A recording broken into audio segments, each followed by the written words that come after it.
Mr. Silent Channel. Please don't skip the ads, at paki-like naman, share at subscribe mo na rin. Kabanata 541 Ika-4 na Sister. Ika-4 na update. Nakikita ni Jingzi na hindi talaga galit si Pei Chunjing. Pagkatapos ay ngumiti siya at nagsabi, talagang nagkasala sa akin si Master Pei Jing.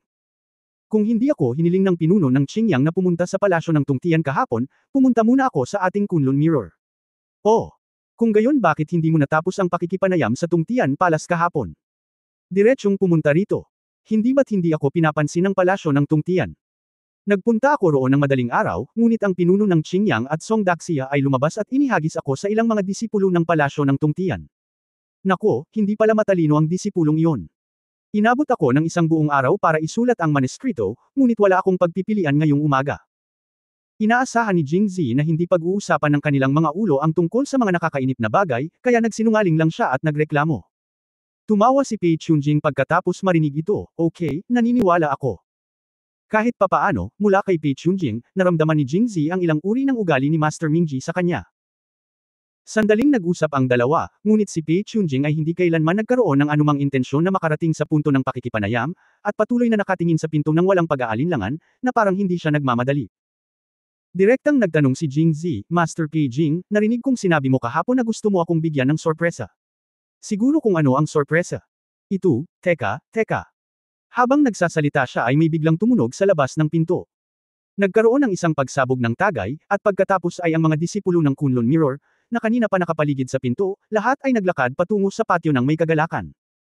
Pagkatapos ay ipinalakpak ni Pei Chunjing ang kanyang mga kamay at nakangiting sinabi, dumating na ang sorpresang nais ni Pangulong Jing. Lumabas tayo at tingnan. Puno ng tanong ang ulo ni Jingzi.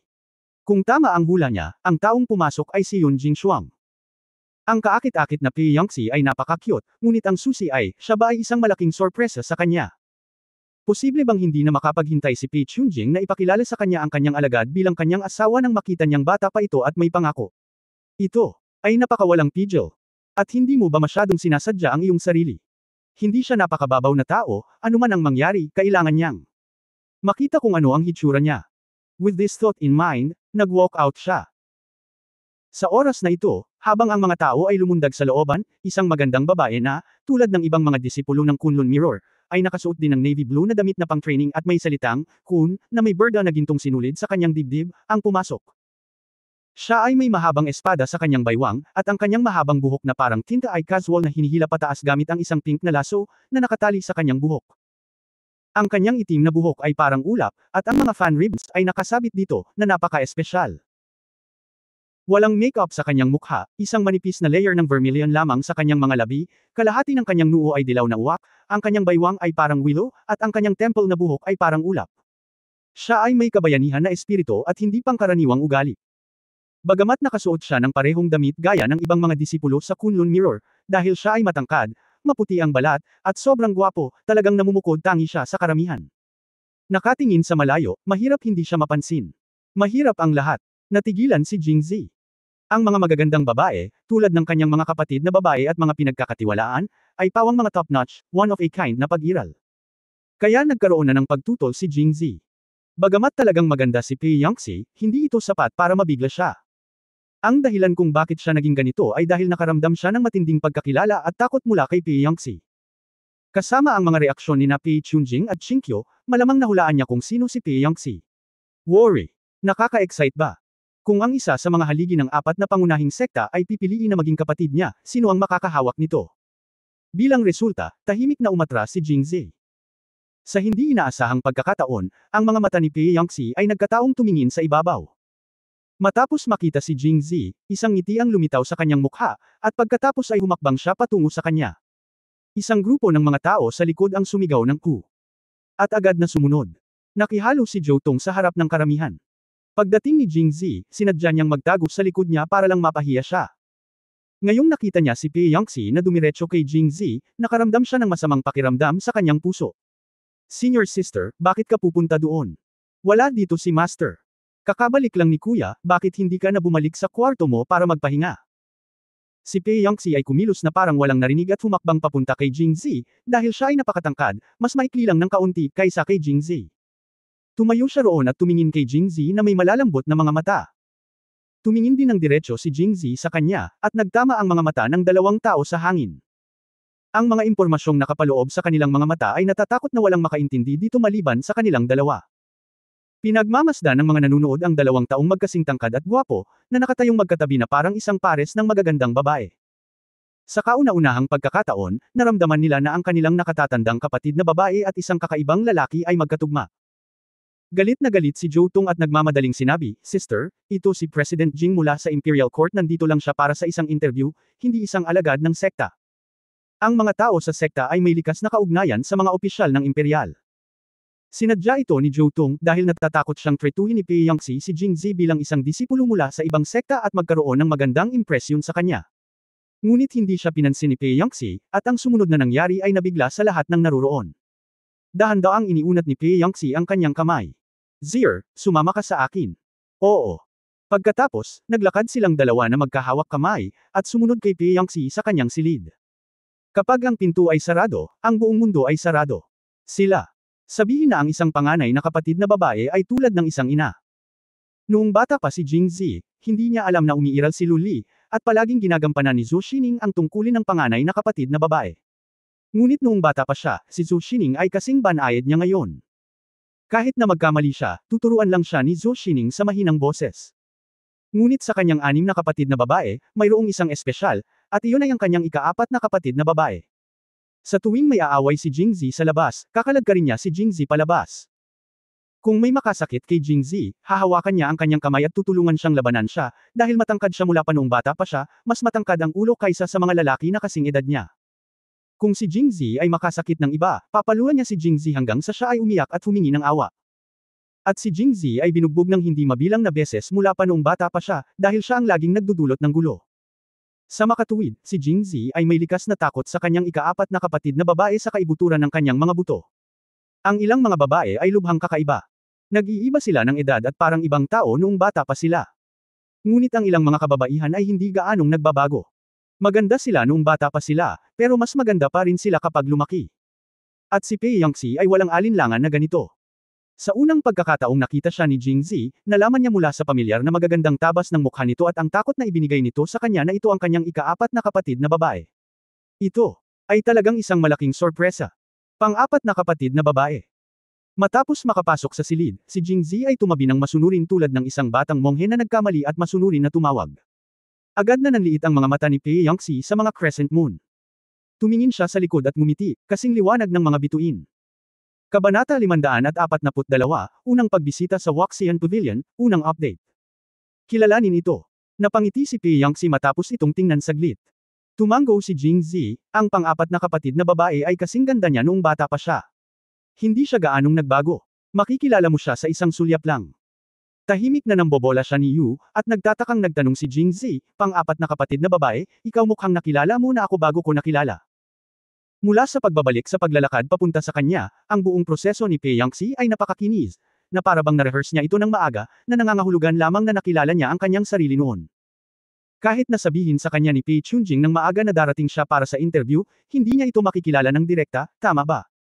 Ngumiti si Pei Yangxi, sa katunayan, nakilala na kita mahigit 2 buwan na ang nakalipas. Nang makita ang gulat na mukha ni Jingzi, idinagdag niya, pumunta pa rin ako para gawin ang gawaing iniatas sa akin ng sekta. Nagkataon na dumaan ako sa Mang Mountain, at gusto kong dumaan upang makita ang aking panganay na kapatid na babae, ngunit hindi ko inaasahan na makikita-kita. Kinakalkala ni Jingzi na nagkataon na nasa Mang Mountain siya mahigit 2 buwan na ang nakalipas, ngunit hindi niya maiwasang magtanong, dahil 4 na kayo. Nakita na ako ng kapatid ko, bakit hindi mo ako nakilala? Sumulyap sa kanya si Pei Yangxi, para kang rogue noon, ayaw kitang kilalanin. Si Jingzi ay may itim na linya sa kanyang mukha, at tinakpa ni Pei Yangxi ang kanyang bibig at ngumiti. Nagdaragdag ng maraming pagkababae. I'm kidding you. Nagkataon na nasa isang misyon ako noon, at abala ka sa paggawa ng yelo sa Yongzhou City, kaya hindi ko nakilala ang isa't isa. Naisip kong pumunta ako sa Jingzhou upang makita ka pagkatapos ko, ngunit abala ako, at ngayon. Matapos marinig ang kanyang sinabi, namula ang mukha ni Jingzi. Napasulyap lang sa akin ang pang-4 na kapatid noong mga oras na iyon, paano niya nasabi na ang kapatid niya ay hamak? Kahit gaano pa kalakas si ate, hindi niya mapigilan ang kapatid na humingi ng yakap. Pang-4 na kapatid, tingnan mo muli, mas mabuti na ba ako ngayon kaysa noong nakita mo ako noon? Si Pei Yangxi ay tumangala, tumango at nagsabi, bueno, Ako ay isang hindi kilalang maliit na hamak noon, ngunit ngayon ako ay naging isang malaking hamak na may opisyal na background, kahanga-hanga. Mapapaiyak na si Jingzi. Pero buti na lang, alam kong may ganitong personalidad ang pang-apat kong kapatid, matalas ang dila pero matalas ang puso, kaya masanay na lang. Naisip niya tuloy na lahat ng 5 kapatid na babae na nakilala niya sa ngayon ay kasing ganda ng mga nilalang sa langit. Ang panganay na kapatid na babae at ang ika-4 na kapatid na babae ay tila ang pinakamahirap tanggapin. At pagkatapos na isipin ang kahirapan, si Jingzi ay nakaramdam ng pagkatakot sa unang pagkakataon. Pagkatapos ng isa pang pakikipag-usap kay Pei Yangxi, sinabi ni Jingzi na pupunta siya sa Waxian Pavilion para sa isang panayam sa susunod, kaya nagpaalam siya at lumabas. Ang mga disipulo ng Kunlun Mirror sa looban ay tumingin kay Jingzi na pinaalis ni Pei Yangxi, na may berdeng liwanag sa kanilang mga mata. Lalo na ang Jotong na iyon, gusto niyang kainin si Jingzi. Hindi talaga maisip ni Jotong kung bakit sa sandaling lumitaw si Jingzi, naging mga nimfo ang mga babaeng nakapaligid sa kanya. Kalimutan ang tungkol sa iba, maging ang kanyang nakatatandang kapatid na babae.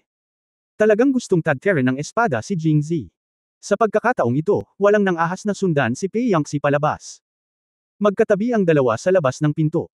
Tinulungan ni Pei Yangxi si Jingzi na ituwid ang kanyang damit. Sa unang pagkakataon, nanimbalik ni Jingzi ang pakiramdam ng pagiging isang kapatid pagkatapos ng mahabang pagkawala. Pagkaalis ni Jingzi at titigan ang nawawala niyang figure, biglang ibinuka ni Pei Yangxi ang kanyang bibig at nawala ang mabagsik na mukha at hindi mapagmataas na aura noon, at nagsimulang tumawa ng walang konsensya at tahimik. Ngumiti siya at naging basa ang mga mata. Nakaramdam ng pawis si Jingzi pagkatapos lumabas sa Kunlun Mirror. Ang pakiramdam ng pang-aapi na ibinigay ng ika-4 na kapatid na babae ay likas. Hindi ko alam kung magbabago ang mga bagay sa hinaharap. Kaya hindi ako nang ahas na manatili ng mahabang panahon, at pagkatapos ay dumating ako sa Waxian Pavilion hindi kalayuan sa Qingdian Gate. Kaiba sa iba pang 3 pangunahing sekta, maraming babaeng disipulo sa Waxian Pavilion. Narinig ni Jingzi ang tunog ng isang grupo ng mga warbler bago siya pumasok.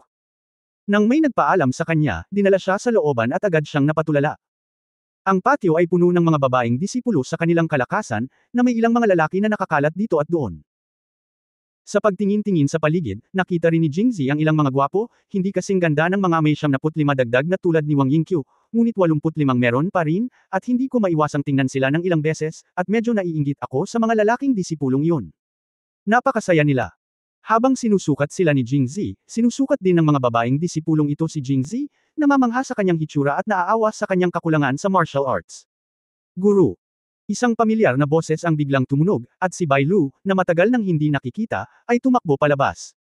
Kanina pa siya nananatili sa harap ni Wang Yingqiu, ngunit hindi ito napansin ni Jingzi.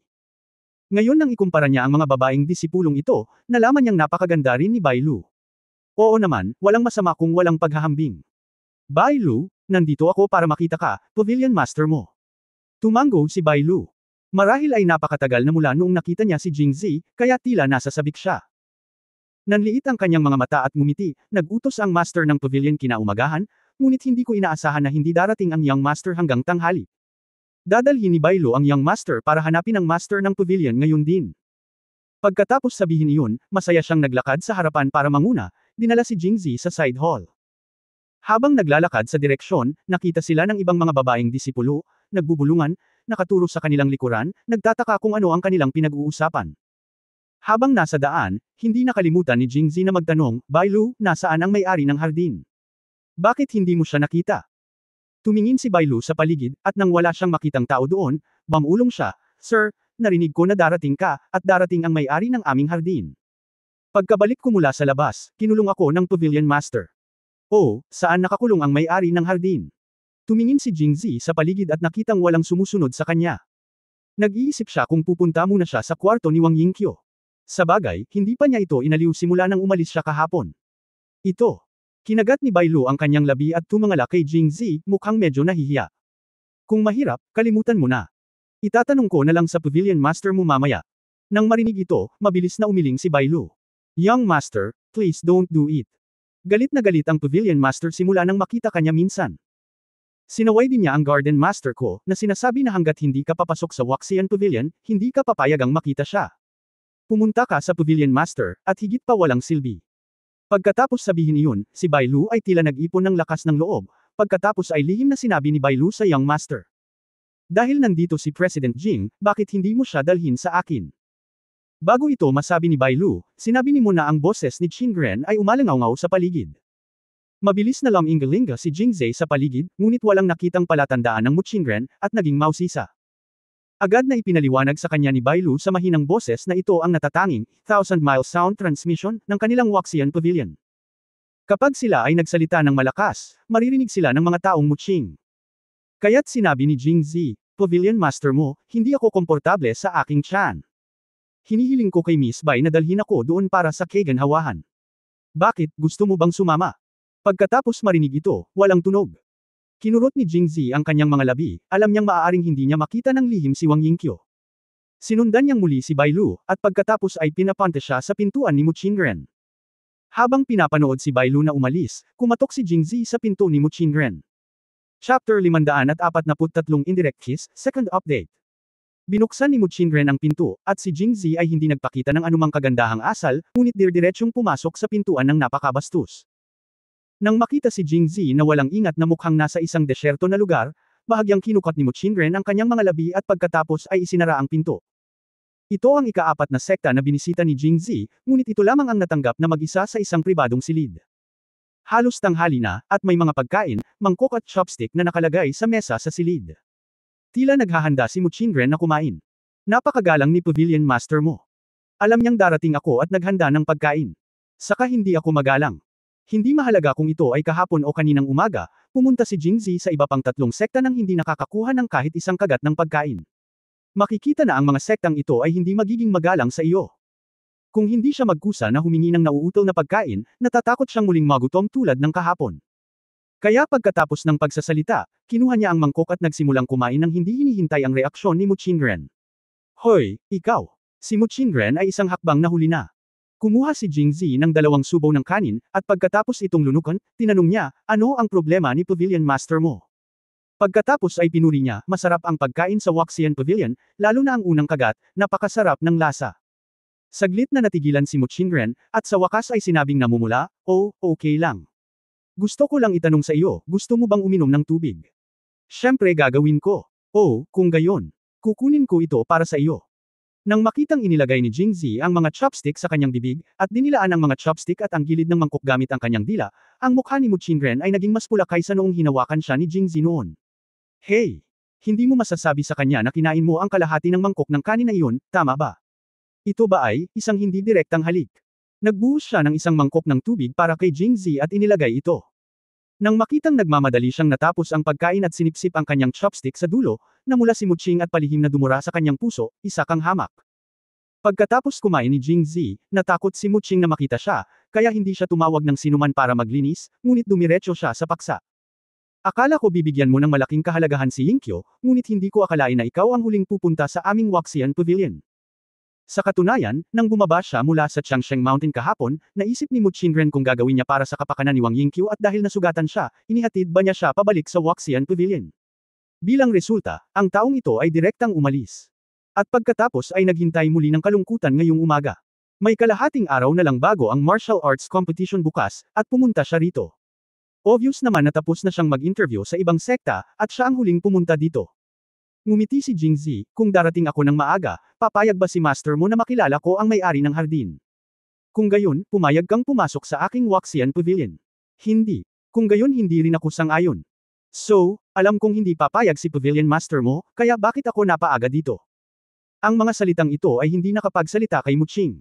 Huminahon si Mu Qingren at sinubukang huwag mag-isip ng anumang aksyon. Bahagyang iminulat niya ang kanyang mga mata at sinabing, mayroon akong paraan para pigilan kang makapasok sa Waxian Pavilion, at sa parehong oras ay sasang-ayon ako sa inyo ni Yingqiu. Something. Oh, anong paraan? Naging interesado si Jingzhe. Sundan mo ako. Oh. Kaya, sinundan ni Jingzhe si Mu Qingren palabas at lumipad sa paligid ng kagubatan sa kagubatan. Parang gumawa siya ng malaking bilog bago tuluyang huminto sa paanan ng Changsheng Mountain. Nagtanong si Jingzhe, bakit ka nandito? Tumalikod si Mu Qingren at mahinahong sinabi, sa paraang sinabi ko ay tulungan mo akong muli, pumasok tayo at kumuha ng isa pang realm-breaking flower. Kung hindi dahil sa katotohanan na siya si Master Wang Yingqiu, si Jingzhe ay nagmura ng malakas. Ngunit para makasakay ako sa Changsheng Mountain kasama siya, talagang tanga ako. Walang sabi-sabi, handa na siyang tumakas. Nang makita ito, mabilis siyang pinigilan ni Mu Qingren. Pavilion Master mo, gising ka pa ba? Ngumisi si Jingzi, maswerte kaming nailigtas ka sa tungtian twin monsters kahapon. Kung gusto mo pa ring pumasok at mamatay, pumunta ka mag-isa, ayoko na. Ang kanyang amo, ang matandang medicine boy, ay wala rito ngayon. Kung gusto talaga silang pigilan ng dalawang halimaw nitong tiyan, malamang na makulong sa loob sina Jingzi at Muching. Ang kapangyarihan ng dalawang Panginoon ay hindi kayang abutin ng mga ordinaryong tao. Saan ko kayang tiisin? Habang iniisip niya iyon, lalo siyang nagalit, at nanunuya, iniligtas ko si Pavilion Master mo kahapon, at hindi na ako nagpasalamat nang hindi man lang nakarinig ng isang salita ng pasasalamat. Ngayon gusto mo akong kaladkarin para patuloy na mamatay. Ano ang ikinababahala ni Pavilion Master mo? Muchingren ang kanyang mukha ay naging puti mula sa pula, na mukhang hindi maganda. Sa huli, kinagat niya ang kanyang labi, tumingin sa mga mata ni Jingzi, at sinabi ang bawat salita, nakikiusap ako sa iyo, mangyaring tulungan mo ako minsan. Gusto siyang pag-alitan ni Jingzi, ngunit nakikita niya ang kawalan ng pag-asa, kawalan ng kakayahan, at kaunting awa sa mga mata ni Muchingren. Lumambot ang puso ko sa hindi maipaliwanag. Sabihin mo sa akin, bakit kailangan mo ang Realm-Breaking Flower? Ito ba ay talagang tulad ng sinabi ng Tungtian Twin Monsters, para bang gamitin ang iyong master na si Kuyo Anji para sa kanyang tagumpay? Malungkot na ngumiti si Muchingren, umiling, at mahinang sinabi, sa totoo lang, para sa iyong Panginoon na si Kuyo Anji na makalusot. Ako mismo ang kumain. Hindi alintana ang pagkataranta ni Jingzi, muling nagsimulang kausapin ni Muchingren ang sarili. Matapos makinig sa kanyang paulit-ulit na pag-uusap, sa wakas ay naunawaan ni Jingzi ang nakakahiyang sitwasyon ng Muchingren o Waxian Pavilion. Ang Waxian Pavilion ay isa sa 4 na pangunahing sekta, ngunit ang pag-unlad nito ay hindi gumagalaw sa paglipas ng mga taon, at kahit na tila umuurong. Nagsimula ang lahat ng si Kuyo Anji, ang amo ni Muchingren, ang pumalit sa Waxian Pavilion. Simula nang si Kuyo Anji ang naging master ng pavilion, ang Waxian Pavilion ay nasa nakakahiyang sitwasyon na walang master. Ang kaharian ni Kuyo Anji ay dating napakalapit sa kaharian ng isang Grandmaster. Akala niya ay makakalusot na siya sa loob lamang ng ilang taon. Hindi niya alam na pagkatapos ng 10 o 20 taon bilang isang Pavilion Master, si Kuyo Anji ay natigil pa rin sa tuktok ng ika-6 na antas. Malaki ang epekto nito sa Waxian Pavilion. Hindi lamang ito mas mahina kaysa sa iba pang 3 pangunahing sekta sa mga tuntunin ng kapangyarihan, ngunit ang reputasyon nito ay bumaba rin ng husto. Makikita ito sa kalidad ng mga bagong disipulo na na-recruit ng Waxian Pavilion sa mga nakaraang taon. At dahil sa paghina ng lakas ng sekta, ang mga taong Muching kung minsan ay kailangang tingnan ang mukha ni Rosao Gobernador Yuli, kung hindi, bakit nila kukunin ang kanyang nakakainis na anak na si Yu Haixing. Alam din ni Kuyo Anji ang problema sa Waxian Pavilion, kaya ibinigay niya ang master ng pavilion kay Muching habang nagsasanay siya sa pag-iisa upang makamit ang isang tagumpay. Ngunit sa kanyang antas, ang tagumpay ay hindi nangyayari sa magdamag, mabilis o mabagal, at si Muchingren ay hindi maaaring maupo at maghintay sa kamatayan. Paano kung hindi makalusot ang kanyang amo sa loob ng 10 o 20 taon? Hindi na siya makapaghintay hanggang matapos ang pag-urong ng kanyang master, at ang Waxian Pavilion ay magiging mahina na hindi na ito ang 4 na pangunahing sekta, tama ba? Kung gayon, paano siya magkakaroon ng dignidad na maging master ng pavilion? Sa makatuwid, binibigyang halaga ni Muching ang kompetisyon ng martial arts na ito. Kung makukuha nila ang pinuno ng martial arts, hindi lamang lubos na mapapabuti ang reputasyon ng Waxian Pavilion at makakaakit ng mas mataas na kalidad ng mga apprentice, ngunit higit sa lahat, makakakuha sila ng mas maraming mapagkukunan. Magbigay ng isang mas magandang kapaligiran para sa paglilinang ng mga disipulo sa pavilion at makamit ang isang banal na siklo. Kabanata 544 na babayaran kita. Sa hinaharap, 3 update. Para sa isang babaeng wala pang 30 taong gulang, ang maabot ang tuktok ng ika-5 antas ay isang bagay na makikilala lamang ng maraming tao ngunit hindi umaasa. Ngunit para sa mga taong Muching, ito ay malayo sa sapat. Dahil siya ang master ng Waxian Pavilion, kinakatawan niya hindi lamang ang kanyang sarili, kundi pati na rin ang buong Waxian Pavilion, lalo na kung ikukumpara sa mga pinuno ng iba pang 3 pangunahing sekta na kadalasang nasa itaas ng ika-6 na antas, at si Master Mingji na nakapasok pa sa kaharian ng Grandmaster. Masyadong mahina ang kanyang kaharian. Sa pagkakataong ito ay gusto niyang lumahok sa paligsahan at determinado siyang manalo. Dahil alam niya na si Pei Yangxi, na may pinakamataas na martial arts sa 4 na pangunahing sekta at palaging nauuna noon, ay nasa tuktok lamang ng ika-5 antas, na halos kapareho niya. Gayunpaman, nagkaroon siya ng mas maraming karanasan, kaya kumpiyansa siyang makuha ang unang lugar. Ngunit kahapon ay narinig niyang may nagsabi na si Pei Yangxi ay pumasok sa ika-6 na antas. Para sa kanya, para itong bolt from the blue. Bilang pinuno ng 4 na pangunahing sekta, ang kanyang mababang antas ng martial arts ay isang biro. Kung matalo siya sa mga juniors ng ibang sekta sa martial arts competition, malamang siya na ang magiging pinakakatawa-tawang tao sa mundo. Hindi pa banggitin ang pagpapasigla sa Waxian Pavilion, gagawin pa nitong isang malaking biro ang Waxian Pavilion. Kaya naman nabalisa si Muchingren at piniling makipagsapalaran. Alam niya na sa kanyang sarili, siya ay magiging katulad ng kahapon, hindi makakatakas kahit anong mangyari, ngunit ang tungtian double monsters ay halatang kilala si Jingzi at tila medyo natatakot sa kanya, kung hindi ay hindi nila sila papakawala ng ganoon kadali kahapon. Sa makatuwid, hihingi siya ng awa kay Jingzi. Matapos pakinggan ang kanyang sinabi, naunawaan na ni Jingzi ang kanyang kalooban at nakita niya ang anino ng kanyang panganay na kapatid na si Luli sa kanya. Nakakaawa na kailangan niyang pasanin ang napakaraming responsibilidad sa murang edad. Pero nahihirapan din siya. Sa martial arts competition na ito, ang mga pangunahing manlalaro ng apat na pangunahing sekta ay si Qingqiu ng Qingyan Sect, ang kanyang ikatlong kapatid na babae. Si Pei Yangxi ng Kunlun Mirror, ang kanyang ikaapat na kapatid na babae. Si Qiu Chenchen ng Tungtian Palace, ang kanyang babae. Si Mu Qingren ng Waxian Pavilion, ang kanyang babaeng master. Kung ikukumpara, walang kalamangan si Mu Qing. Kung talagang tinulungan siya nito, hindi ba niya niloloko ang sarili niyang kapatid at babae? Kung hindi siya ang Panginoon ng kanyang babae, ngunit ang kanyang sariling babae, maaari pa ring isaalang-alang ito ni Jingzi. Kaya nagtanong siya dahil sa curiosity, hindi ba kahapon ka lang? Kumuha ka ba ng breakthrough flower? Bakit gusto mo ng isa pa? Bakit hindi mo muna kainin yan? Tahimik na sinabi ni Mu Qingren, kinain ko ang isa kahapon nang makabalik ako, at ang epekto ay partikular na kitang-kita. Dati, ako ay nasa simulang yugto ng ikalimang antas ng pick, ngunit pagkatapos kumain ng isang realm breakang na bulaklak, agad akong pumasok sa huling yugto, at may mahinang posibilidad ng isang pambihirang tagumpay. Nagpatuloy si Mu Qingren na may pagbuntong hininga kung hindi ka agad. Mahihintay ko talaga ang martial arts tournament, ngunit bukas ang martial arts tournament, at hindi na ako makapaghintay pa. Malungkot ang ekspresyon ni Mu Qingren na nagpalungkot sa mga tao. Gusto talagang sabihin ni Jingzi sa kanya na kung gusto niyang mag-level up ng mabilis, mayroon siyang mabilis na paraan para gawin ito. Bukod sa pag-aaksaya ng tubig at pag-aaksaya ng boses, parang walang ibang problema. Ngunit sa pagtingin sa kasalukuyang kalagayan ni Mu Qingren, hindi pa rin siya naglakas loob na magsalita dahil sa takot na mabugbog. Sa totoo lang, gusto kong humingi ng tawad sa iyo. Nakikita ko ang relasyon ninyo ni Yingqiu, at alam kong dalawa na kayong mag-asawa na. Ang dahilan kung bakit pa rin kita ikinahihiya ay gusto ko talagang sumama ka. Sa labas ng Waxian Pavilion, higit sa lahat, gusto kong makita kung ano ang nararamdaman mo kay Yingqiu. Mabait daw ang mga tao sa kanilang mga salita kapag malapit na silang mamatay. Ang mga salita ni Mu Qingren ay kapareho ng pagpapaliwanag sa mga pangyayari sa libing. Si Jingzi ay medyo nalitaw saglit. Puwersa. Gayunpaman, naiintindihan niya ang iniisip ni Mu Qingren, tulad ng ginagawa ng mga magulang sa kanilang mga anak, kaya hindi niya ito sinisisi. Pagkatapos mag-isip tungkol dito, sinabi pa rin niya, Pavilion Master mo, hindi ako ganoong kuripot na tao, kaya hindi mo kailangang sisihin ang iyong sarili.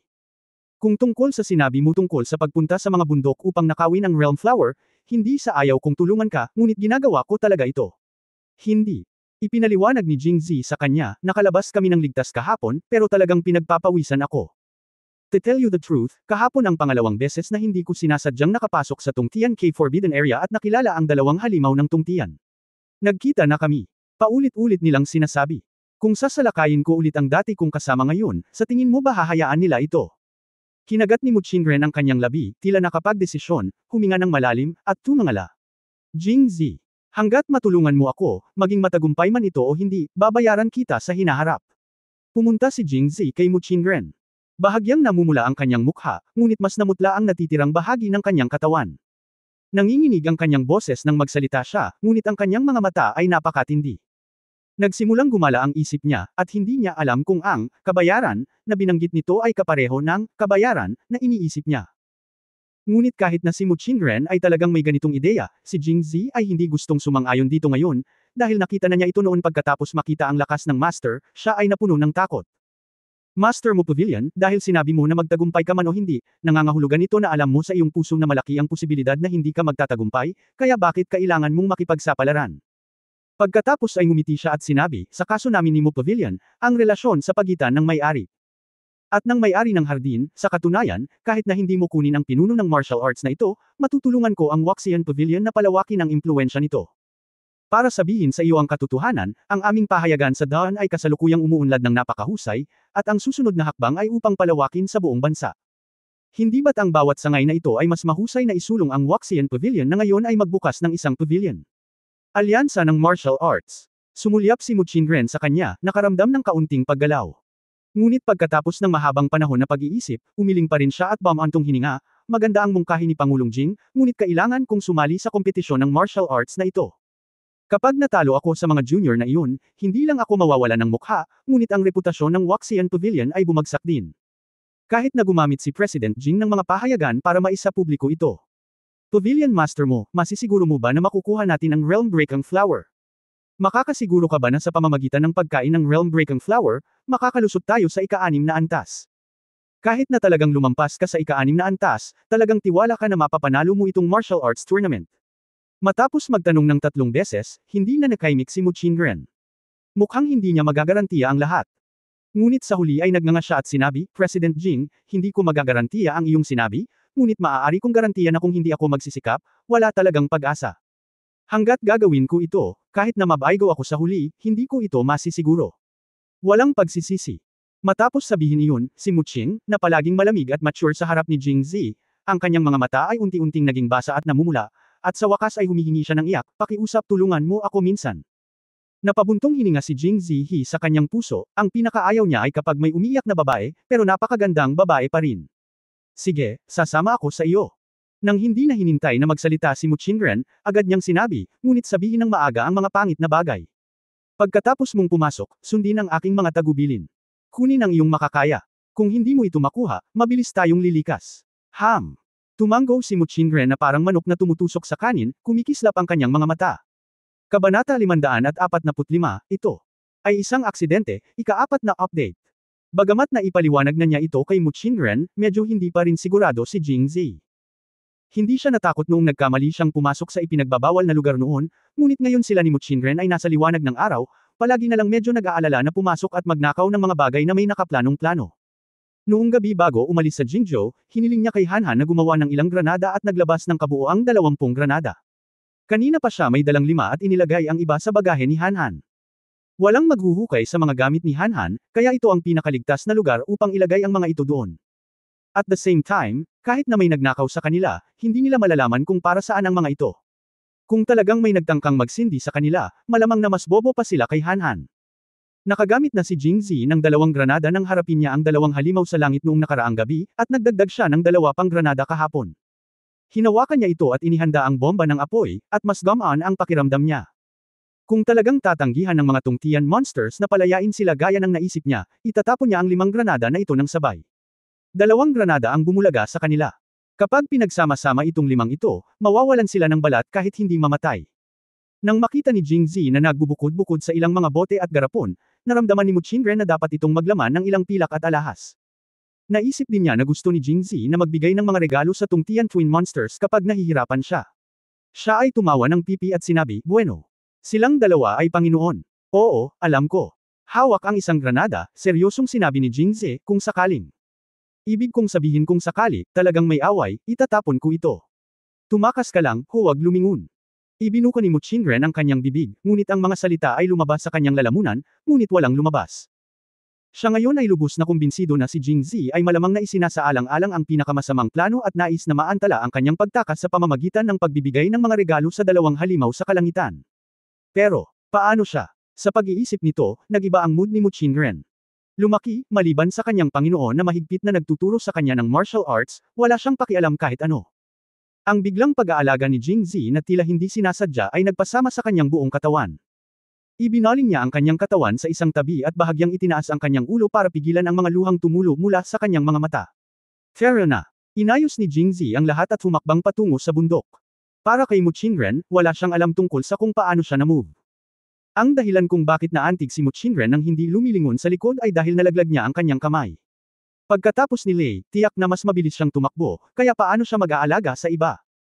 Nagpatuloy silang dalawa sa paglalakad at paglipad, at hindi nagtagal ay pumasok sila sa bawal na lugar sa likod ng Changsheng Mountain. Bumagal ang kanilang takbo at mas gumaan ang kanilang mga hakbang. Sa bawal na lugar sa likod ng bundok, may mga makakapal na kagubatan. Kahit napapalapit na ang taglamig, nakaharang pa rin sa kalangitan ang mga makakapal na sanga. Kahit na sa araw, mahirap para sa sikat ng araw na tumagos sa mga maliliit na puwang, at ang kagubatan ay sobrang tahimik, madilim at misteryoso. Kasunod ni Mu Qingren, nagtungo sila sa kanluran, at sa wakas ay nakakita ng isang puwang sa kagubatan na humaharang sa kalangitan, at ang araw ay sumikat sa puwang na ito.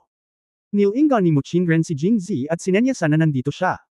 Lam-ingalinga si Jing Zi sa paligid, ngunit hindi pa rin nakikita ang anino ng kambal na halimaw ng tungtian. Hindi niya maiwasang mag-alinlangan. Bagamat siya at si Muchinren ay naglalakad ng napakagaan, sila ay mga master. Hindi mo ba alam na pumasok sila? Kapag may nangyaring mali, dapat may halimaw. Lalong naging mapagmatsyag si Jingzi at tinapik ang manipis na baywang ni Muchinren mula sa likuran. Lumingon si Muchinren at tinitigan siya maliban sa huling pagkakataon na niyakap siya at binugbog dahil sa isang aksidente, kailan pa siya naging ganito kakasual at walang kabuluhan. O sa baywang niya. Kaya medyo natuwa siya. Kung hindi dahil sa isang espesyal na sitwasyon, baka may nataman siya ng direkta. Hindi masyadong nag-isip si Jingzi at hiniling sa kanya na kumilos ng mas mabilis. Tumingin si Muchinren sa kanya ng 2 beses at nakitang malinaw at mas seryoso ang kanyang mga mata kaysa sa karaniwan, kaya hindi niya ito masyadong inisip. Naglalakad pasulong, bigla siyang huminto pagkaraan ng ilang hakbang. Tumingin lang si Jingzi sa gilid at nang hindi pinapansin, direktang hinampas niya ang likod ni Muchinren, dahilan para matamba si Muchinren. Sa kabutihang palad, si Jingzi ay may mabibilis na mata at mabilis na mga kamay, at mabilis siyang kumilos at nahuli si Muching mula sa likuran. Ang dahilan kung bakit siya gumamit ng panghuhuli, ay dahil ginamit niya ang pinaka-primitive na pamamaraan, inaabot ang 2 kamay sa harap, na parang nangingisda. Gayunpaman, walang ilog sa harap nito, kaya natural na walang isda. Nang mangisda siya ng ganito, wala siyang nahuli ni isang isda, ngunit nakapulot siya ng 2 steamed bun. Bilang isang mabuting binata na matipid at hindi mapag-aksaya, sa sandaling mapangisda niya ito, wala nang dahilan para ibaba pa. Ngunit medyo mabigat ang steamed bun, kaya nadagdagan ni Jingzi ang kanyang lakas sa kanyang mga kamay at kinuha ang steamed bun at Muchinren ng magkasama, na nakadikit pa rin sa kanyang likod. Ito, isang aksidente.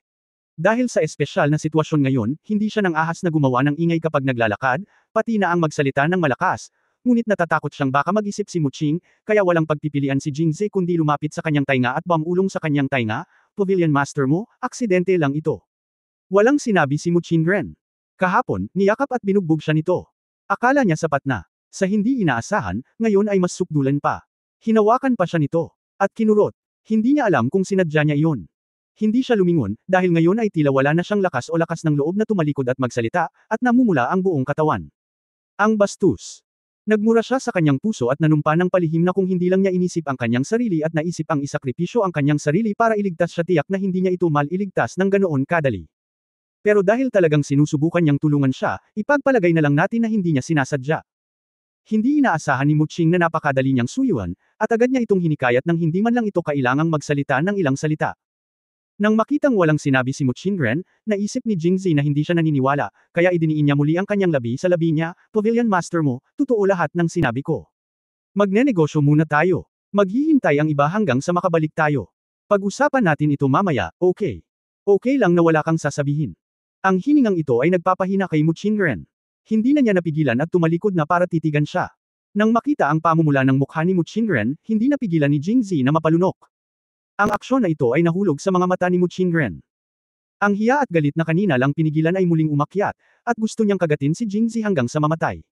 Tumahimik ka. Oh, pero hindi siya umimik ng matagal. Nagtataka pa rin si Jingzi, Pavilion Master mo, pwede bang bilasin mo? Habang wala pang tao ngayon, bilasin mong kunin ang Broken Realm Flower at umalis ka. Mabuti ba? Bakit ka tumigil dito nang walang kabuluhan? Kung ako ito, hiniling ko sa iyo na bayaran mo ako. Tumitig si Muchinren sa hindi makapaniwala. Sa pagtingin kay Jingzi, hindi niya akalain na ang isang lalaki ay maaaring maging napakakapal ng balat. Damn it! Kailangan pa ba niyang humingi ng tawad sa kanya? Paglabas mo, hintayin mo ako. Chapter 546, na-refine mo ba siya? Kasama sa ikalimang update ang RIMUPH Protector. Kinokontrol ni Muchinren ang kanyang emosyon at malamig na sinabi na may tuwid na mukha, sinabi ko sa iyo na tumahimik ka, hindi mo ba naiintindihan? Pagkatapos ay itinuro niya ang open space sa harap ni Jing kung saan nasisilaw ang sikat ng araw. Tumingin si Z, at saka malungkot na sinabi. Nawala na ang Breaking Realm Flower. Napakapangit ng mukha ni Muchinren. Wala na. Nagpunta si Jing Z upang tumingin at nalaman na talagang walang laman ang lupa. Narinig ko mula kay Tung Tian Shuangguai na ang Breakthrough Flower ay namumulaklak lamang isang beses bawat 10 taon, at may kabuuang 5 bulaklak na natitira. Gayunpaman, ang 3 sa kanila ay ninakaw ng kanyang amo, at ang natitirang 2 ay ninakaw ni Muching noong nakaraang araw. Isang bulaklak na lang ang natira. Isa lang ang natitira, tapos ngayon wala na. Hindi kaya nahulaan ng 2 halimaw mula kay Tung Tian na pupunta tayo para magnakaw, kaya't itinago nila ng maaga ang mga bulaklak. Kung hindi, bakit ang tagal nating hindi nakita? Umiling si Muchinren, breaking the realm hanggat pinipitas ang bulaklak, kung hindi ito gagamitin sa loob ng 2 araw, mawawalan ito ng bisa. Ang 2 halimaw ng Tung Tian ay mga master na ngayon, at ang Breaking Realm Flower ay walang silbi sa kanila. Kung kukunin nila ito, hindi nila ito magagamit, kaya hindi ba ito mawawalan ng silbi? Hindi ba dapat? Hindi naman sa hindi kita tutulungan. Nag-isip sandali si Jingzi at nagpasya na mas mabuti kung hindi niya gagawin. Dahil wala na ang realm-breaking flower, bumalik tayo kaagad kapag wala ng tao sa paligid. Ililigtas ka namin sa paghihintay sa pagbabalik ng mga tungtian monsters mamaya, at hindi sila makakaalis kahit na gusto nila. Ngunit si Muchinren ay medyo mapanglo at hindi natinag. Nako, huwag kang masyadong mag-isip, hindi mo malalaman kahit gaano mo pa iniisip. Pagkatapos sabihin iyon, anuman ang iniisip ni Muchinren, lumapit si Jingzi upang hawakan ang kanyang kamay at naghanda na maglakad palabas, at inaliw siya, paano kung gusto mo talagang pagbutihin ang iyong lakas ng mabilis, mayroon akong paraan. Kita mo, ang may-ari ng hardin ay bumuti ng gusto, tama ba? Talaga. Napansin ni Muchinren, ngunit dahil kamakailan lamang ay nahihirapan siya sa usapin ni Jingzi, kaya hindi siya nagtanong ng anuman. Ngayong binanggit ito ni Jingzi, tila nagkaroon siya ng panibagong pag-asa. Siyempre totoo. Seryosong sinabi ni Jingzi, ang pagsasanay lang ng ganitong uri ng kung fu ay nangangailangan ng maraming tapang at tiyaga. Karamihan sa mga tao ay hindi makayanan at hindi matanggap. Kaya ko, paulit-ulit na nag-isip si Muching. Ni hindi niya naisip na ang kanyang pag-asa na nakawin ang Broken Realm Flower ay naudlot, at hindi na niya bibitawan ang anumang pagkakataon ngayon. Okay, since pumayag ka, then come with me. Kinurot niya ang kanyang mga labi at sa wakas ay hinikayat si Muching. Pagkasabi niyon ay hinawakan niya ulit ang kamay niya at naghanda na sa paglalakad palabas. Bago sila makahakbang ng 2 hakbang, biglang umalingaw ang ingay ng labanan mula sa malayo. Kaagad pagkatapos, biglang umihip ng malakas ang hangin sa tahimik na kakahuyan, kumakalas ang mga patay na sanga at dahon. Nagkatinginan sina Jingzi at Muchinren at tumingin sa likod. Sa oras na ito, nakita niya ang 3 hindi makilalang mga figure na nakikipaglaban mula sa malayo. Si Jingzi ay tumingin ng malapitan at agad na nagulat. Guru, Master. Tumangala si Muchinren at nakita ang 2 halimaw na nakikipaglaban sa langit kasama ang isang matandang may immortal na espiritu. Hindi niya maiwasang magulat. Sa kanya naisip na malakas at kakaiba ang kanyang martial arts. Hindi siya dapat maging isang alagad ng mga hindi kilalang tao, at ito ang matanda ay may lakas na makipaglaban sa 2 Grandmaster, kaya dapat siya ay nasa kaharian ng isang Grandmaster mismo. Hindi nakakagulat na nagatubili siyang sumali sa kanilang Waxian Pavilion. Sino ang magbibigay ng master at lumipat sa Waxian Pavilion kung saan wala man lang silang Grandmaster? Kung siya iyon, siguradong ayaw niyang sumali. Hindi ko maiwasang mahiya at magsisi. Sa oras na ito, ang 3 ay nagpapalitan ng suntok sa hangin para sa isa pang dosenang beses bago unti-unting naghiwalay at lumapag sa lupa. Nagmamadaling tumakbo si Jingzi sa matandang medicine boy at tinawag ang Master. Mukhang malungkot ang matandang medicine boy. Tumingin siya pabalik kay Muchinren, na nasa likod ni Jingzi at mukhang nag-aalala tungkol sa mga pakinabang at pagkalugi. Bakas sa mga mata niya ang kasiyahan. Maganda itong kalderong gamot, nagawa mo na ba? Dapat kong sabihin na ang matandang medicine boy ay nahuhumaling sa pagsasanay ng martial arts at pagpino ng medisina, at ang kanyang ulo ay halos abnormal.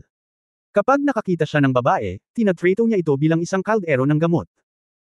Ngunit siya rin ay medyo naiintindihan ko, pagkatapos ng lahat, ang kung fu ni Muching ay hindi mababa, at ito ay angkop para sa pagganap ni Zhao Yaowan. May mga kababaihan sa mundo na may mas mataas na kung fu kaysa kay Muching, ngunit karamihan sa kanila ay tulad ni Master Mingji, na masyadong matanda, Jing kahit na gusto ni Zi na magsanay, hindi niya maalis ang stick. Umiling siya at ngumiti, Guro, ito si Muchinren, ang Panginoon ng Waxian Pavilion. Master mo, ito ang aking Panginoon. Binigyan ni Jingzi ang matandang medicine boy, hayaan mong ipakilala kita, at hindi direktang ipaalala sa iyo na hindi ito ang medicine cauldron, kundi ang master ng Waxian Pavilion. Master ng Waxian Pavilion. Nagtaas ng kilay ang matandang medicine boy at mas natuwa pa, kung ganoon ay medyo mahina ang kanyang lakas. Pero kung kaya mo pang sanayin ang master ng Waxian Pavilion, maganda iyon. Ang matandang medicine boy ay hindi umimik ng ilang salita dahil lang siya ang master ng Waxian Pavilion. Ang pagbukas ng kanyang bibig at pagpikit ay para lamang sa pagpino ng mga tao, iniwan si Jingzi na hindi makapagsalita sandali. Hindi pa narinig ni Muchinren ang pag-inom ng jujube pills, kaya hindi niya alam kung ano ang ibig sabihin ng pagpino ng mga tao.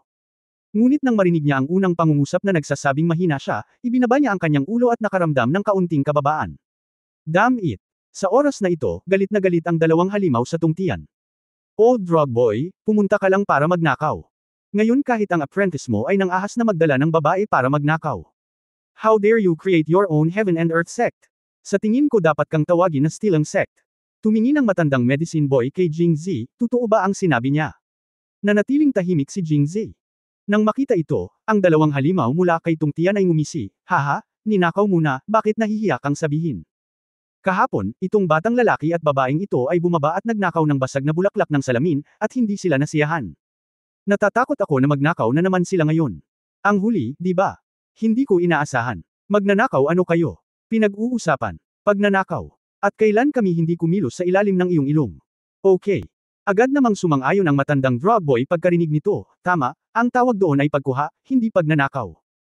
Nangangati sa galit ang mga ngipin nitong Tian Shuang, at mapait niyang sinabi, wala akong pakialam kung ano ang tawag mo rito, gayunpaman, hindi ganoon kadaling makuha ang breakthrough flower natin sa Tungtian K.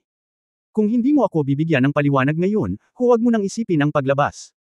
Pagkatapos sabihin iyon, ang dalawang tungtian na halimaw ay naglabas ng mabangis na aura. Magaling ang matandang medicine boy, ngunit naramdaman ni na Jingzi at Muching na mas mahirap ito. Explain. Di ba gusto mo lang yung gamot na inihanda ko? Matapos marinig ito, sa wakas ay naunawaan ni Jingzi ang buong kwento. Mayroong kabuuang 5 bulaklak na lumalabag sa hangganan sa bundok, ang unang 3 ay ninakaw ng matandang medicine boy, ang natitirang 2 ay ninakaw ni Muchingren kahapon, at ang huli ay kinuha ng matandang medicine boy. Ang 2 halimaw nitong Tian ay natural na galit, at naisip nilang hilingin sa matandang medicine boy na gamitin ang sikretong gamot na kanyang pinino upang talunin ang realm-breaking flower. Paano nila nalaman na ang matandang medicine boy ay tagakuha lamang, kaya paano niya ito maibibigay sa kanila? Kaya naman nagsimula ang laban. Tungkol naman sa 2 halimaw mula kay Tungtian na nagsabing hindi sila papayag na umalis, hindi ito kasinungalingan. Nakalaban ng matandang medicine boy ang isa laban sa 2 noong nakaraang araw. Iyon ay dahil ang 2 sa kanila ay nanghina matapos atakihin ng isang granada at hindi ng ahas na makipaglaban ng direkta. Kung ang 2 Grandmaster ay naglalaban ng ngipin at kuko, paano sila matitiis ng isang Grandmaster? Kabanata 547 talunin ang iyong munting shota hanggang mamatay. Unang update. Guro, ginagamit mo ba itong realm-breaking flower na ito para gumawa ng gamot na makakapagpagaling ng daan-daang lason? Tanong ni Jingzi. Kung gayon, ano ang masama sa pagbibigay nito sa kanilang 2? Bago pa makapagsalita ang matandang medicine boy, ang 2 halimaw mula kay Tungtian ay nagpahayag ng kanilang kawalang kasiyahan. Ayaw namin ng antidote, so what's the point? Meron kaming mga herbs sa buong Changsheng Mountain, ano? Kailangan ba natin yan?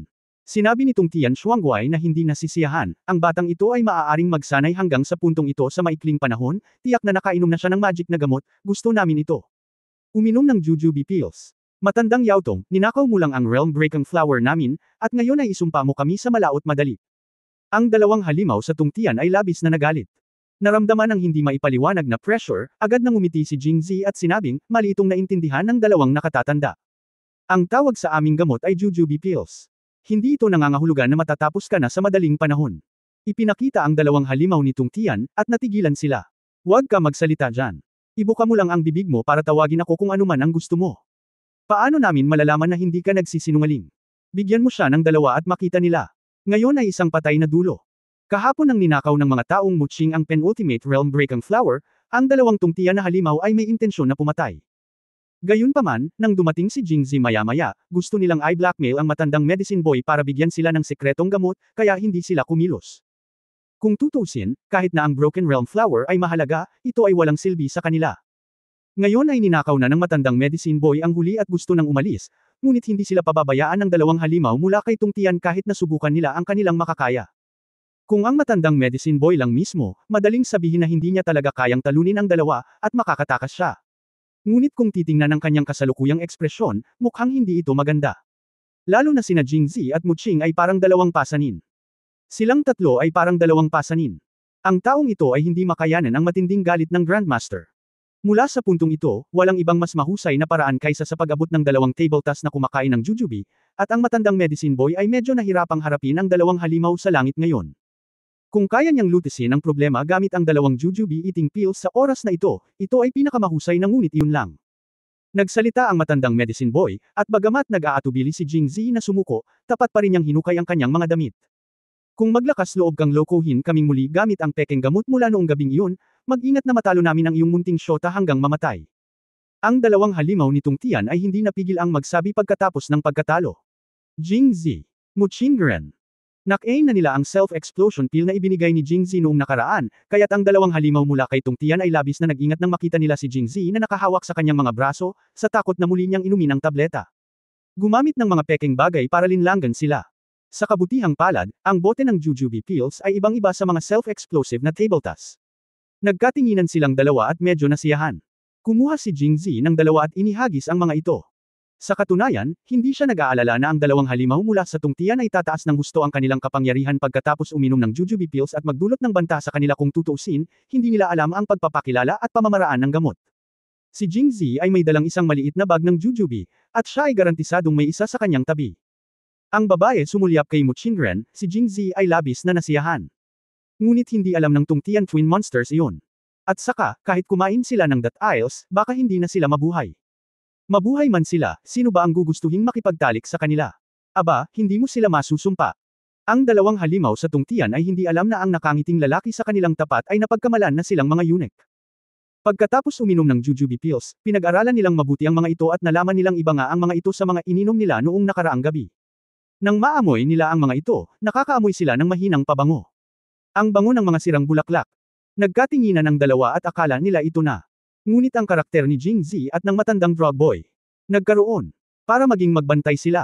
Pagkatapos mag-isip tungkol dito saglit, itinuro nila si Jingzi at sinabi, tulad noong nakaraang gabi, "Oy, kumuha ka muna."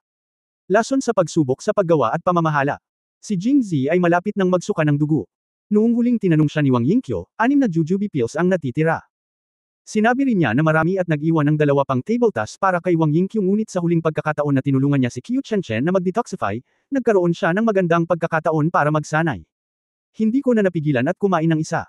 Ang 6 na tableta ay naging 5 pildores, at ngayon ang 2 sa kanila ay nagsisikap na kumuha ng 2 tableta, at mayroon na lamang 3 pildores. Gusto ni Jingzi na tumawag ng pulis. Ang panganay na kapatid na babae, ang pangatlong kapatid na babae, ang ika-4 na kapatid na babae, ang ika-5 kapatid na babae. Lahat sila ay may napakataas na kasanayan sa martial arts, at lahat sila ay tila kailangan. Senior Sister Sumo Chen, ang may-ari ng hardin na si Wang Yingqiu, ang engkantadong si Qiu Chenchen. Bagamat minsang narito sina Wang Yingqiu at Qiu Chenchen, hindi nila maaaring paboran ang isa't isa, tama ba? Sa huli, pinainom pa nga siya ng isang tableta na talagang hindi sapat. Kaya medyo nasa dilema si Jingzi. Nang makita si Jingzi na nahihirapan sa hirap ng panganganak, tumaas ang 2 kakaibang kilay nitong tiyan at aaksyon na sana siya, "Anak, nakakalason ba ang gamot na ito?" "Hindi ito lason, ito ang sikretong gamot na iniinom ko. Kung gayon bakit hindi ka maglakas loob na kunin ito? Hindi yun dahil hindi ako nangangahas na kainin ito." Halos umiyak si Jingzi, "Ayokong isuko ito." Si Tungtian Shuangwei ay hindi naniwala sa kanya. "Tumigil ka sa pagtigil at kumain ka na dali. Kung hindi ka na kumain, kahit nandito na ang amo mo, bugbugin namin ang manti mong syota hanggang mamatay." Medyo natahimik si Jingzi. Lumabas siya upang uminom ng mga jujube na table task at nagtanong ng may pagtataka, "Dalawang nakatatanda, bakit mo pinag-uusapan ang tungkol sa ating negosyo na bugbugin siya hanggang mamatay?" Nagmamalaki ang 2 halimaw ni Tungtian, "Kahapon niyakap mo siya, halika. Sa itsura ng babaeng ito, masasabi kong may relasyon kayong dalawa." Palaging gustong magpakitang gilas ang mga lalaki sa harap ng mga babae, at siguradong mag-aatubili kang patayin siya. Paano ka maglalakas loob na maging suwail? Ito ay kapani-paniwala. Kahit na nag-aatubili siyang humiwalay dito, kumain pa rin si Jingzi ng isa.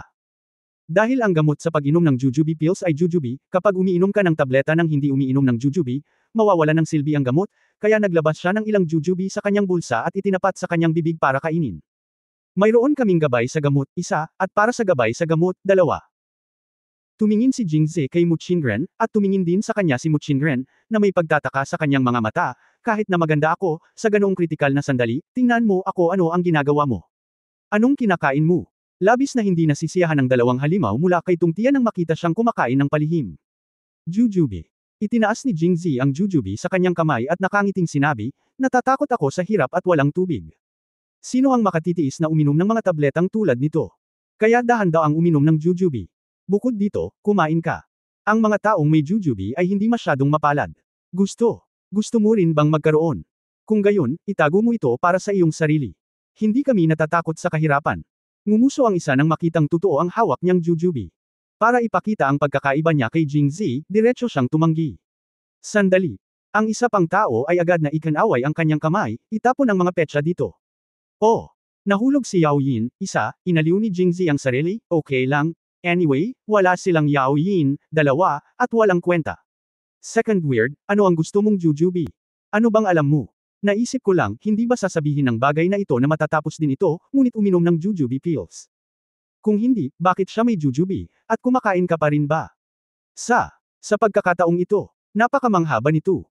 Anyway, gagawin natin lahat ng gusto niya, tama na. Kabanata 548 Pagbabalik sa Yin at Yang, ikalawang update. Ang malaking halimaw. Ang pangalawang halimaw. Sa wakas ay nalaman na ni Jingzi ang kanilang mga pangalan na kakaiba. At ang dalawang halimaw sa langit ay nag-uusap na parang dalawang nakakatawang pagtatalo, na nagpaisip sa kanya na ito ay parehong nakakatawa at nakakatawa. Nakakakilabot. Laging nararamdaman ni Jingzi na ang dalawang matandang ito ay hindi kasing daling lokohin gaya ng naunang dalawang beses. Pagkatapos ihagis ang mga petsa, hinawakan niya ang kamay ni Muchinren at sumando sa matandang medicine boy.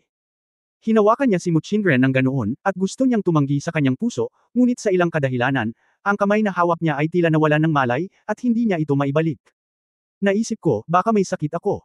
Bumantong hininga sa loob, namula ang mukha ni Muchinren. Buti na lang at nasa likod siya ng crowd kaya walang pumapansin sa kanya. Mukhang hindi niya talaga makukuha ang Broken Realm Flower. Nag-overestimate pa rin siya sa sarili niya. Kahit na ang isang master na tulad ni Master Jingzi ay hindi makaalis. Kung sila ang nauna, baka hindi na sila makabalik. Pagtingin sa likod ni Jingzi, iniisip niya ang sinabi nito bago umalis. Naisip niya kung anong uri ng paraan ng pagsasanay ang talagang makakapagpabuti ng kanyang antas kaagad. Kung hindi niya ako tuturuan, dapat ba akong magmakaawa sa kanya ng walang kahihiyan? Sa oras na ito, nakarating na si Jingzi sa matandang Yautong. Habang papalapit siya ay nakita niyang hindi maganda ang mukha ng matandang Yautong at medyo magulo ang kanyang paghinga. Nagulat siya, hindi nakakagulat na hiniling sa kanya na ibigay ang mga table tasks. Mukhang nasugatan talaga ang master. Pagkatapos ay nagpanggap siyang walang pakialam, tumingin sa mga halimaw ng tungtian at nagtanong, mga nakatatanda, binigyan ko kayo ng ilang jujubi na table tasks, maaari mo ba kaming palayain? Sumulyap sa kanya ang mga halimaw ng tungtian, managinip. Nandito na tayo. Teka, kung okay ka na pagkatapos ng kalahating oras, mag-usap tayo. Kalahating oras lang ang kaya nilang hintayin. Matapos makita na walang problema kay Jingzi, ang puting daga, kinuha ng tungtian double monsters ang jujube pill kasama niya. Sabay kain ng date. Nakahinga ng maluwag si Jingzi, sa pag-aakalang makakaalis na siya sa wakas.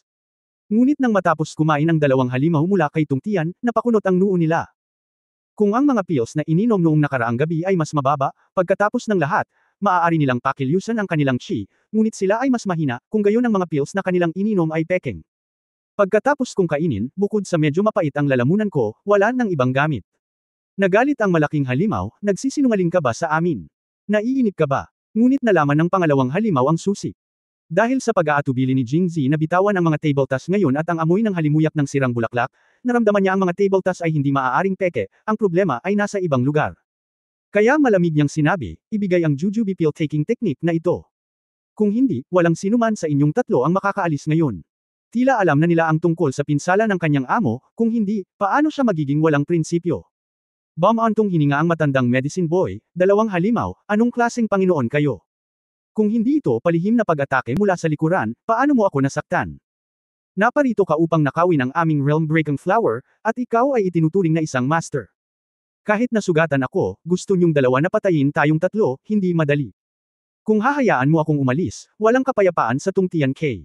Gagawin ng matandang medicine boy ko ang sinasabi niya. Natahimik sandali ang dalawang halimaw sa tungtian. Ang pangalawang geek ay nagsabi, pagkatapos ay ibigay ang kasanayan. Okay, pagkatapos ay sasabihin ko sa iyo ang kasanayan, at hayaan mo ang aming master at apprentice na umalis kasama ang babaeng iyon mula sa Waxian Pavilion. Kaya't sinabi ng matandang gamot na lalaki na bumangon, upang uminom ng jujube pills, kailangan mong gamitin ang jujube bilang gabay sa gamot, at pagkatapos ay paikutin ang yin at yang, upang ang bacon ay maging solido sa orihinal na estado.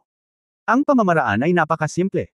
Matapos marinig ito, ang dalawang halimaw mula kay tungtian ay natigilan saglit, at tumingin sa kanya ng malabong mga mata.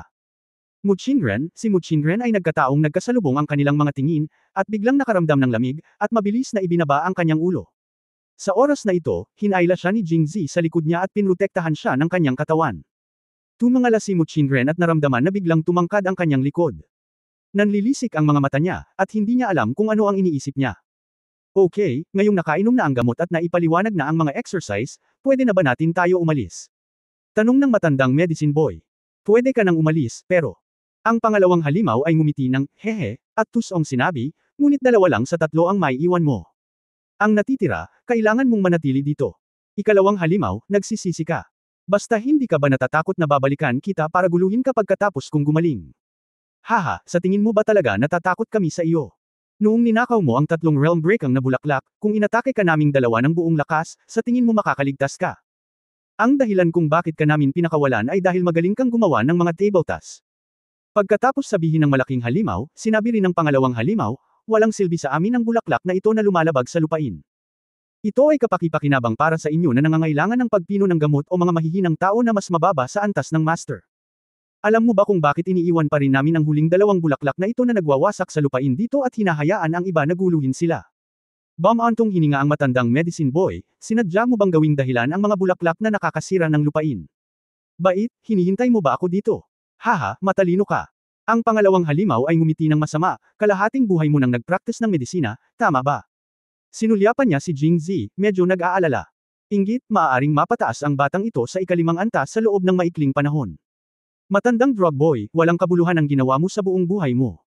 Mula nang mahulog ka sa kamay namin ngayon, wala ka bang muwang sa tingin mo na madali kang umalis? Ha, iniisip mo pa ba ang paghihiganti sa hinaharap? Kung papayag tayo, wala kang kinabukasan. Tsaka wala kang pakialam sa dalawa kong kapatid na si Tung Tian, bakit ba kayo pumasok ng tunay kong mga kapatid? Tung Chang, pwede mo lang silang guluhin. Pagkatapos magsalita, muli niyang nilingon si Jing Zi, pero sa pagkakataong ito, salamat na lang sa batang ito. Kung hindi siya dumating, baka wala kaming makuha sa iyo dahil hindi namin makuha ang mga table tasks mula sa iyo. Pero napakalakas ng loob niya. Pagkaraan ng ilang araw, 3 sunod-sunod na beses siyang sumingit, kaya nataman niya kami. Akala mo ba talagang dalawa ang tableta na iyon ang maalis mo?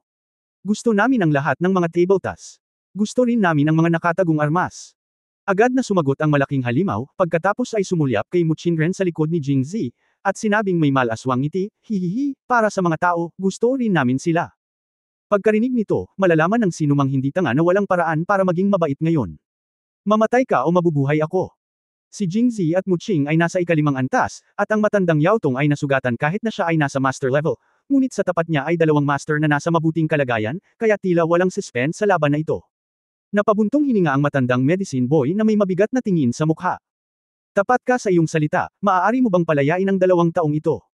Pagkatapos ay mananatili ako at pakakawalan ang 2 junior na ito. Guru.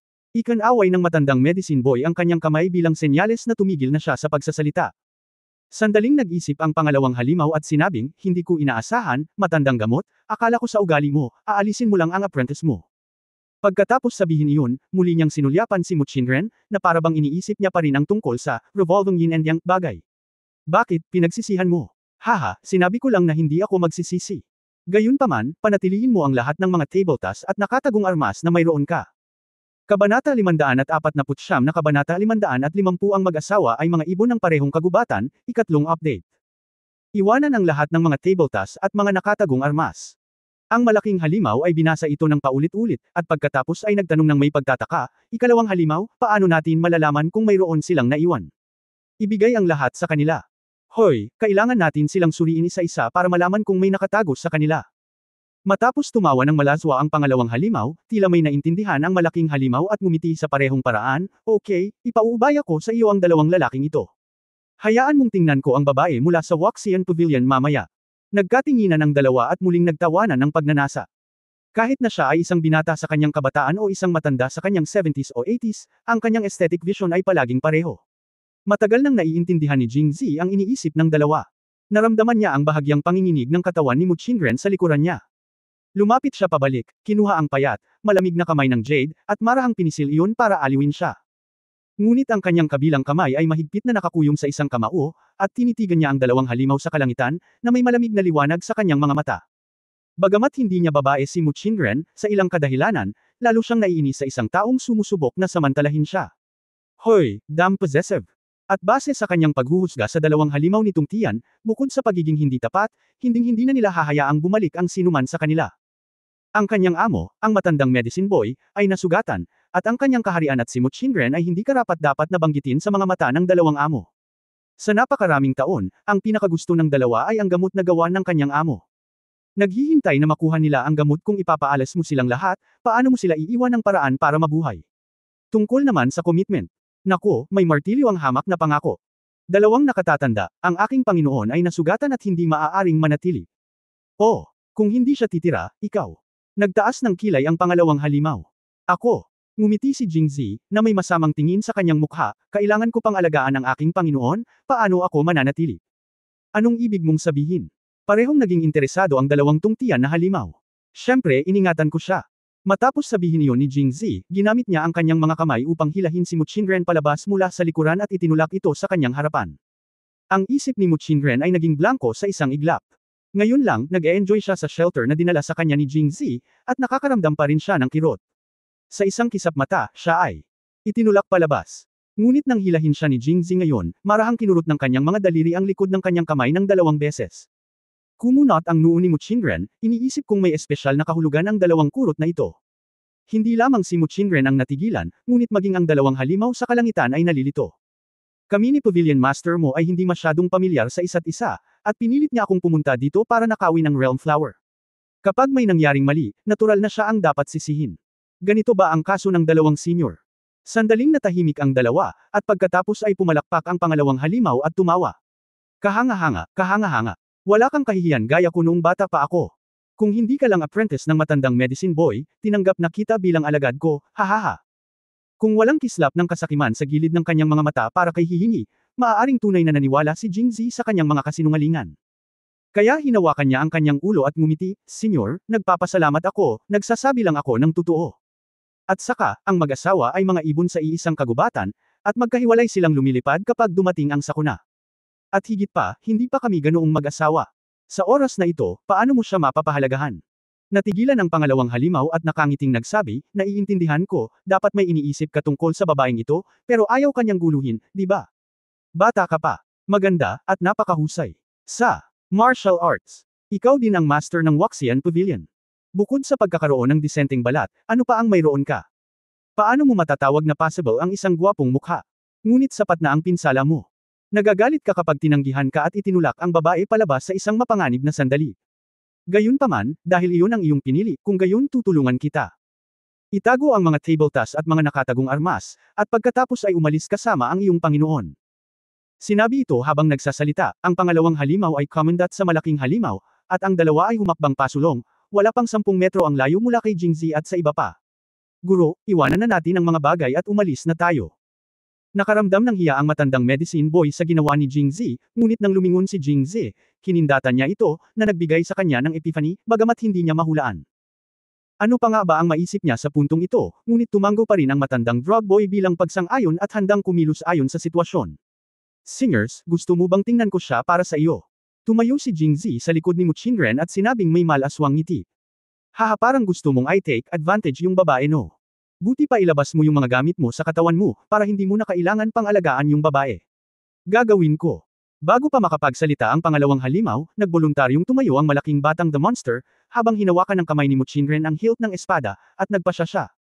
Kung talagang maglakas loob silang lumapit, lalabanan niya sila.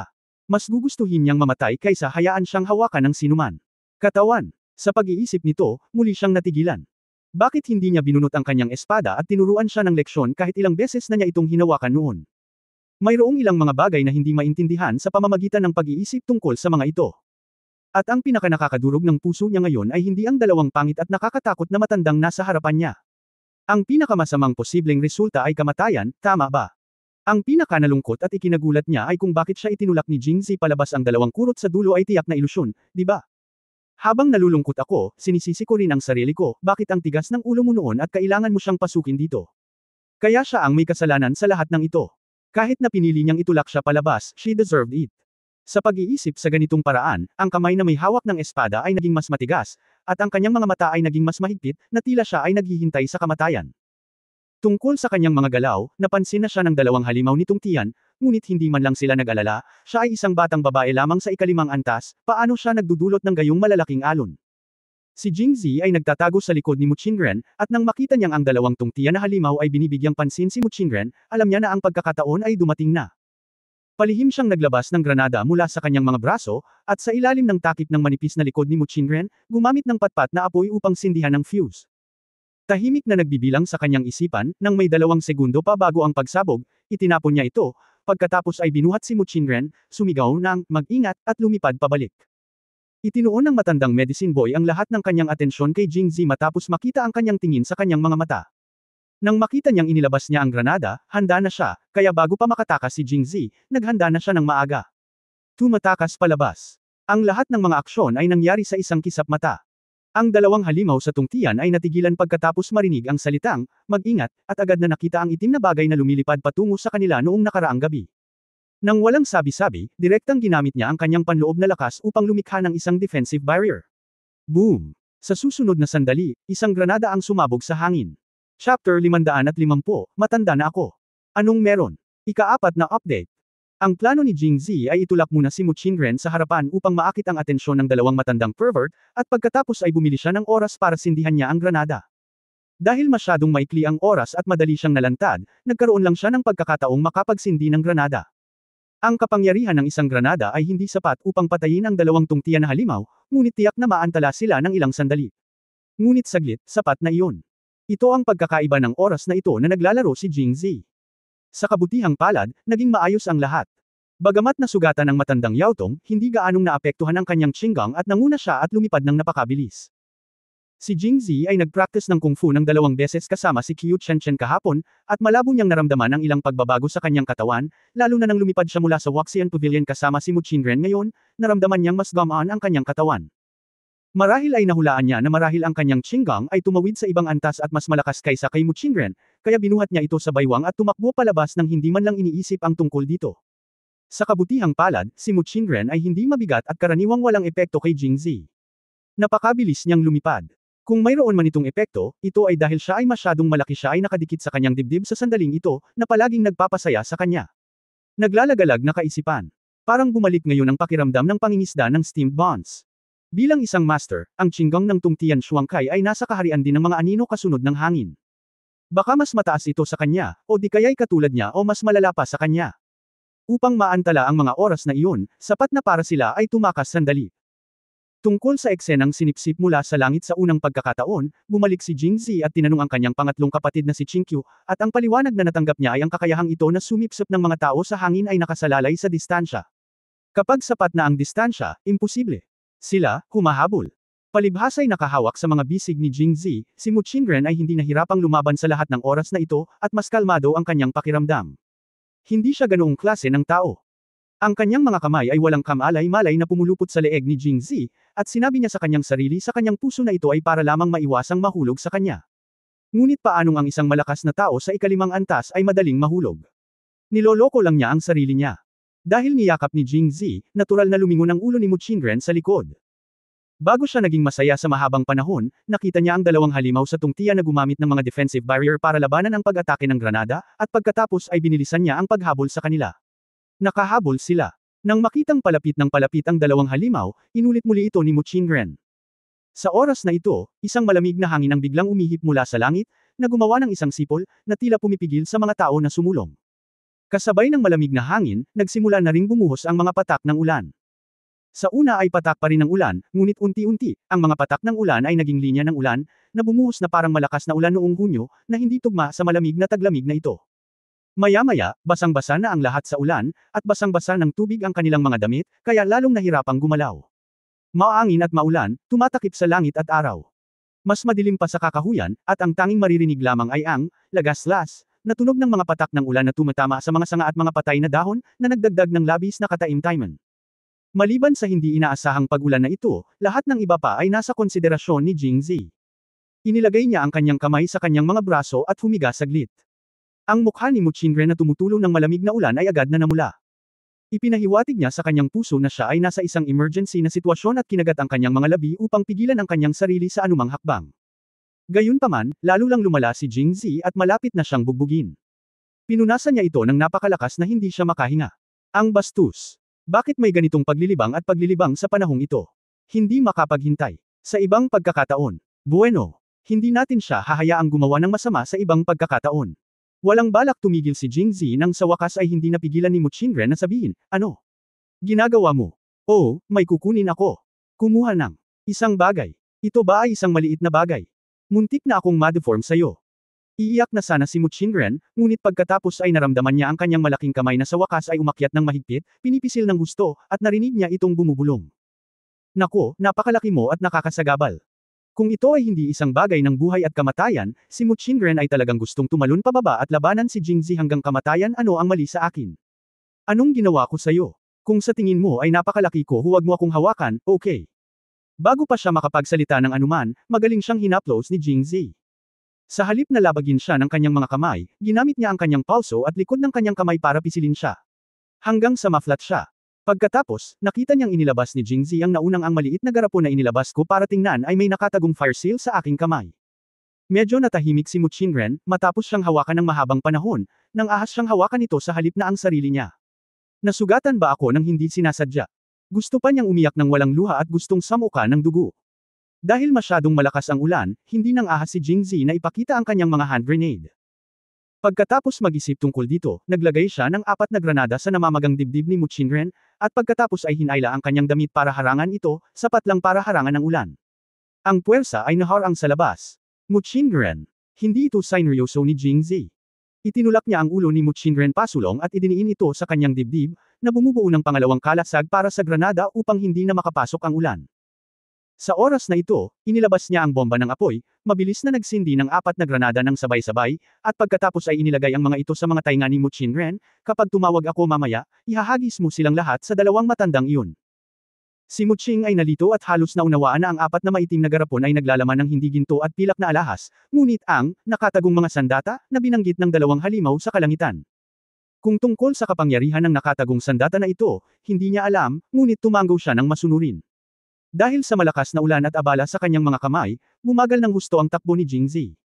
Siya ay nahulog mula sa langit sa lupa at tumakbo sa lahat ng paraan. Sa pagsasamantala sa panahong ito, naabutan na sila ng 2 halimaw mula kay Tungtian, at wala pang 10 hakbang ang layo mula sa kanila. Itapon mo. Hindi nagatubili si Mu Qingren, kumuha ng 4 na granada ng sabay, at itinapon ang mga ito patungo sa 2 halimaw sa kalangitan.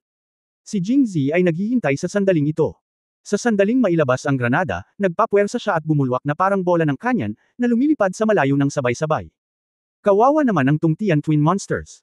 Akala nila ay pagod na si Jingzi at natural na bumagal ang kanyang bilis. Hindi nila ito masyadong pinag-isipan. Nang ilang dipo lang ang layo nila kay Jingzi, sinadya din nilang bumagal. Ang biglaang pagsisimula ni Jingzi ay wala silang reaksyon. Ang nakakatakot pa ay 4 na tagong armas ang lumilipad patungo sa kanila. Defensive barrier. Sigaw ng 2 halimaw at agad na napatigil. Ang Panginoon ay ang Panginoon, ang lahat ay nasa isang kisap mata, at sinimulan niyang pakilusan ang kanyang panloob na lakas. Ngunit sila ay isang hakbang sa likod pagkatapos ng lahat, o sa madaling salita, si Jingzi ay isang hakbang sa unahan nila. Ang nakaraang granada, sinindihan ito ni Jingzi at itinapon, nag-iwan ng napakakaunting oras para sa 2 Tungtian na halimaw na mag-react, ngunit sa pagkakataong ito ay kinakalkala niya ang oras, at karaniwang sumabog ang granada sa sandaling kumilos siya. Boom! Dahil isa itong artificial na granada, hindi maiiwasan ang mga pagkakaiba ng individual. Halatang mas malakas ang mga martilyo ng 4 na granada na ito, at nakakamangha rin ang lakas ng pagsabog. Nakakabingi, parang kulog sa kakahuyan sa ilalim ng malakas na ulan. At ang 2 halimaw sa kalangitan ay hindi na makilala. End of this chapter. For more updates, click on the notification bell.